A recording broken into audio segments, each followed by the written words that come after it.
오늘은 나의 영원하신 기업이라는 제목으로 여러분들과 함께 말씀을 나누겠습니다.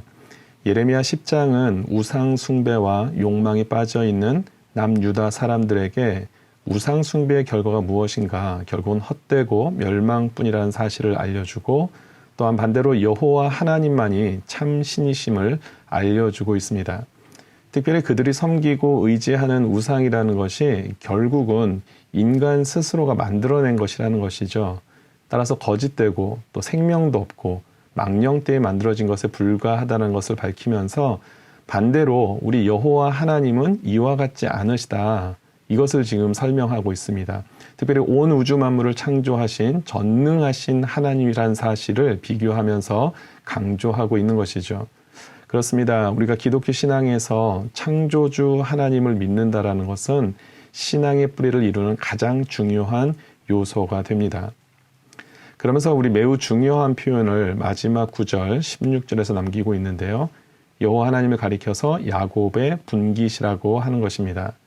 분깃이라는 단어를 우리 일상에서는 사실 거의 쓰지 않죠. 하지만 성경에서는 종종 사용되는 것을 우리가 보게 되는데요. 때로는 기업이라는 표현으로 또 상급이라는 표현으로 쓰여지고 있습니다. 대표적인 예가 누가복음 16장에 나오는데요. 바로 탕자 이야기 속에서 등장을 하죠.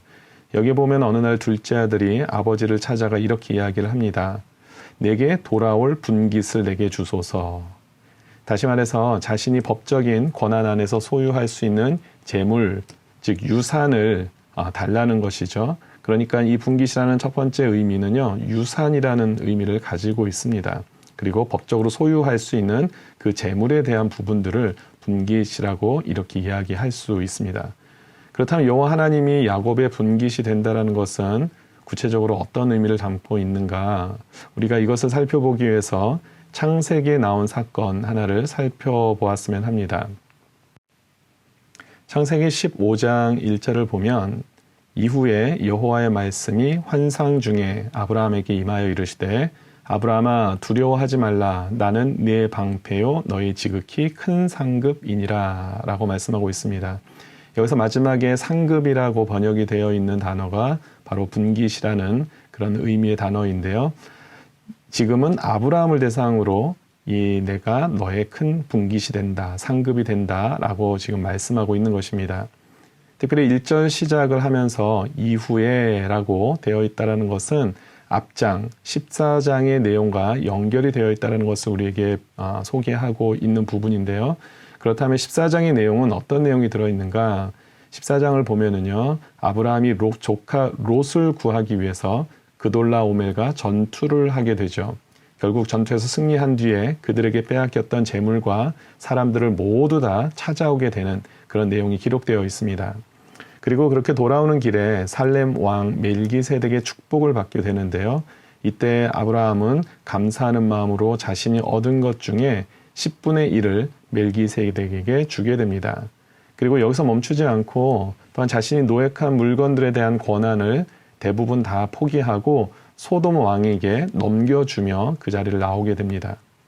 다시 말하면 아브라함이 합법적으로 소유할 수 있는 모든 재물에 대한 권리를 포기한 모습을 보게 되는데요.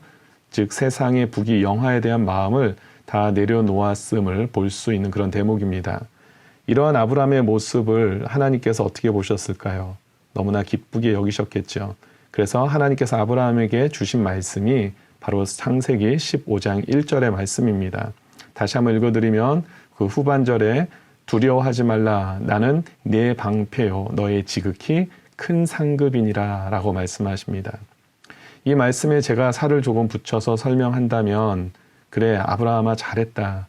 내가 세상 끝날까지 너와 함께 할 것이기 때문에 두려워하지 말라. 온 우주 만물의 주인인 내가 바로 너의 상급이 되어줄 것이다. 따라서 세상이 줄 수 없는 가장 크고 귀한 은혜와 축복으로 함께 하겠다라는 그 의미의 말씀을 지금 하나님께서 아브라함에게 주시는 것입니다. 이 얼마나 귀하고 복된 말씀입니까? 그렇습니다. 우리를 창조하시고 온 우주 만물을 창조하신 여호와 하나님께서 우리의 분깃이 되어 주신다는 것은 너무나 귀하고 복된 일입니다. 찬송가 435장을 보면 이렇게 찬양을 시작하지요. 나의 영원하신 기업 생명보다 귀하다. 나의 갈 길 다가도록 나와 동행하소서. 2절은 어떻습니까? 세상 부귀 안일함과 모든 명예 버리고 험한 길을 가는 동안 나와 동행하소서. 그렇습니다. 여호와 하나님께서 저와 여러분들의 기업이 되어 주셨습니다. 따라서 우리는 그저 하나님 말씀대로 순종하면서 주님만을 붙잡고 주의 말씀대로 순종하며 나아가면 우리 인생을 주님께서 반드시 책임져 주실 줄 믿습니다. 세상의 헛된 것을 여전히 부러워하며 소망하며 살아가는 인생이 아니라 나의 영원하신 기업, 생명보다 귀한 우리 주님을 붙잡고 어떤 상황 속에서도 넉넉히 승리하시는 우리 모든 성도님들 되실 수 있기를 주님의 이름으로 축원드립니다. 아멘.